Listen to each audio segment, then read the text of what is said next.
We got news at 11, we got sinners selling heaven, we got infomercial dramas, we got MTV. We spend hours now online, anything to pass the time. But all I know is that we never talk anymore, no. We used to walk around and talk about the war, religion, and people on the street. Welcome, Fellowship Church Life Groups. I'm Marty Holman. Hope you're having a great time together in your small group. Great time of community, maybe some food, maybe some chicken wings. Speaking of food, I love going to lunch. I love going to lunch with people. And when I have the money, I love to pay for people's lunches. Just as I love when people pay for my lunch as well. It's one of those things. But as I'm paying for people's lunches, one of the things that I'm always kind of cognizant of is that when I sometimes get this haughty attitude, like, wow, I'm such a giver, right? And so I give, I pay money and all that, and I like to do it, and I love to do it. But one of the things is, when I do that, I'm always also giving the same amount to myself. And I think about this as sometimes as convenient giving. In fact, this is what most of us are here in America. We are givers. I mean, we like to give. We like to. Jesus said a long time ago, right? It is better to give than to receive. And so we kind of grabbed onto that, and we like to give, especially when things are good. Especially when things are things are going my way. I like to give.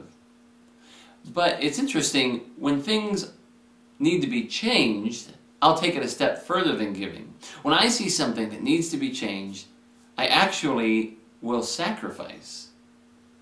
Give you a for instance, when the economy hit, this guy named Dave Ramsey, he's been doing this for years, this financial guy, but all of a sudden he becomes mega popular when the economy hits. Why?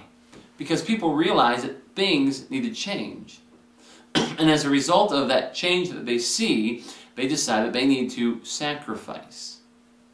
The same is true if we're given news about medicine, about our medical lives. Maybe the doctor says your cholesterol level is way high, or you've experienced a heart attack. You need to change what you eat. And so maybe beforehand we've thought, I don't want to be unwise, but I'm going to eat kind of what I want. And all of a sudden we realize and we see that there needs to be a change. And so we'll sacrifice. We'll go farther than just giving. We'll sacrifice. The same is true in our relationships. Maybe when we realize that we have some relational conflict, we'll give, things are okay, and so we'll do some things it takes to kind of restore relationships. But when something blows up in our faces relationally, maybe we're going through a really hard marital time or friendship time, all of a sudden we realize some sacrifice is needed. So what I'd like you to do is to read 2 Corinthians chapter 8, verses 1 through 15, and kind of look at how Paul shares with this church in Corinth that how at one point they were sacrificing, and they were taking it to the next level, and it was they were giving. He actually says, and this is a great statement, he was talking about the church of Macedonia, and he says, out of their deep poverty and their wonderful joy, out of those two things came rich generosity.